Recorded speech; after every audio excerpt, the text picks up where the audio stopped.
comic. And we're doing that, I can see, extremely well. Guys, please give a very warm welcome to the very funny Claire Alafita.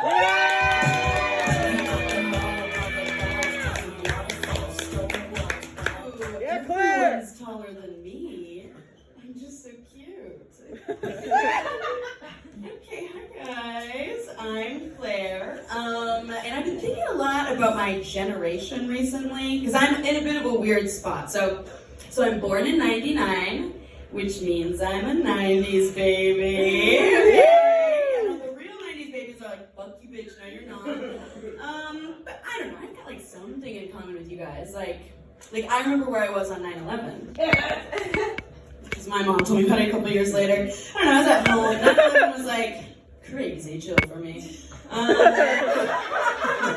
about other people. No, but I'm still on this like weird generational cusp where I don't fully identify as Gen Z, but at the same time I don't have any Harry Potter themed tattoos, so I don't think you can legally call me a millennial.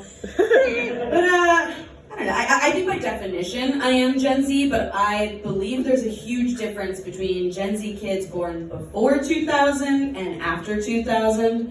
Like a great example is social media, because the after 2000s kids are using it to like educate themselves and organize protests, and it's beautiful. So the only thing that my generation organized on social media was Cut for Bieber. Which was beautiful in its own way, when you really think about it. But we're not like that different. I think we both use social media because we want to be famous. It's just they're using TikTok to be famous, and when I was coming up, I wanted to be famous on Tumblr, baby. Yeah. Some veterans in the crowd. Thank you for your service. So for those of you who were not avid Tumblr users, first of all, what was it like having sex in high school? Heard it was awesome. Never got to try it myself. Second of all, there was a few ways that you could be famous on Tumblr. Such as in the case of all social media, the easiest way was being a beautiful, rail-thin Caucasian woman who would post like, black and white aesthetic pictures with an unlit cigarette, and in a weird way made me wish I was getting groomed so I could be as desirable as her. It's fine, we're all being honest tonight. Whatever. I know you guys are gonna find this hard to believe because I'm smoking today, but back then, I was not very cute, so I couldn't take that route. I kind of looked like Dora if she had been waterboarded several times, and I can say that because I'm Hispanic. Okay. Oh god. But the other way that you could get famous was through being a prominent fan fiction writer. That's the deeply embarrassing route I tried to take. Yeah. But instead of writing yet another fan fiction about two members of my favorite boy band viciously blowing each other, I decided to write about somebody a little less famous. So I wrote a 7-chapter fan fiction about Chandler Riggs. Crushes it. I sense some confusion.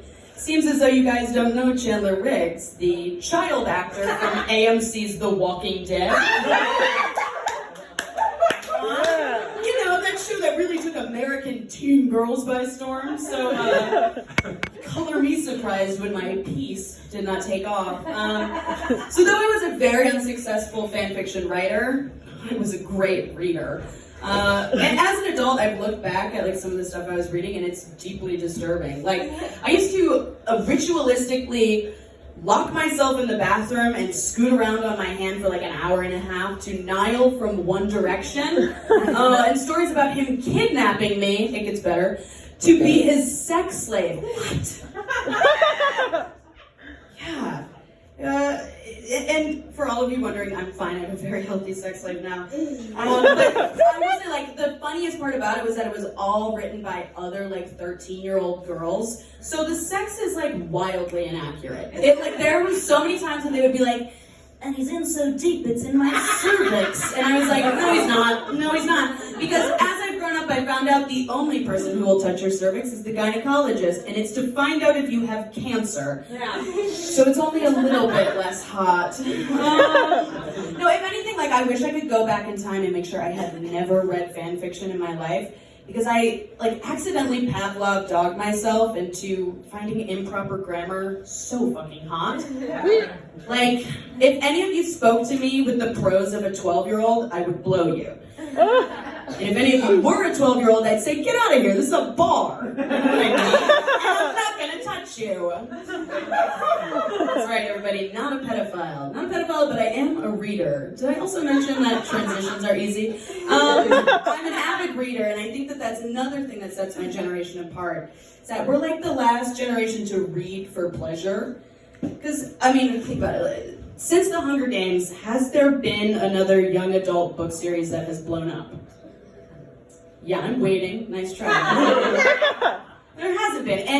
And I will say that book series did blow up in a real way. Like, it was a cultural phenomenon. They had us out here in side braids and combat boots, which is so fugly, but we did it no matter what. But I mean, after everything I've told you also, I think it's completely unsurprising I was a huge Hunger Games fan. And truly one of my most prominent childhood memories is about that book. I'll set the scene. I'm in 7th grade. My mom and I are on a trip to Washington, D.C. We are going to see the Air and Space Museum. And I am reading Mockingjay, which is the final installment in the Hunger Games trilogy. And yeah, I'm reading and walking. How many ways am I gonna have to tell you tonight? I fucking sucked so bad. So I'm reading this book, and I get to the part, spoiler alert, just in case you guys haven't finished the book, I get to the part where Finnick O'Hare dies. Not only was he my favorite character, but he also had a pregnant wife at home, lest we forget. So I think my reaction was completely justified when I dropped to my knees in the middle of the National Mall and screamed, "No!" Yeah, I actually brought that up with my mom not long ago, and she was like, "Oh yeah, I remember that." That's when I knew teen pregnancy would never be an issue. Cold. She's a cold woman. But yeah, I think that we were all, obviously the crowd response, we were all very into that book. So that's why when older generations come up and they're like, oh, you kids today, you're so politically active, you're so socially aware. I bet it's because you're the first generation with social media. I'm like, oh, no. All we did on social media was bully. We are this way because we're the generation of the dystopian young adult novel. Truly think about it. Every other book on the shelf was about a teenage girl who is plucked from obscurity and then in the span of 3 books manages to topple a post-apocalyptic dictatorship.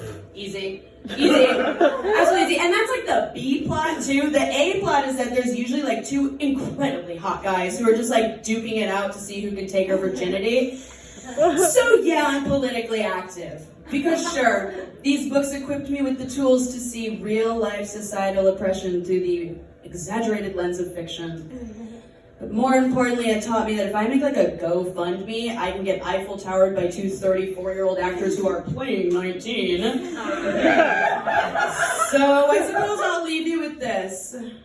If you see me in these streets marching, just know I'm down with the cause. But I'm mostly down to fuck.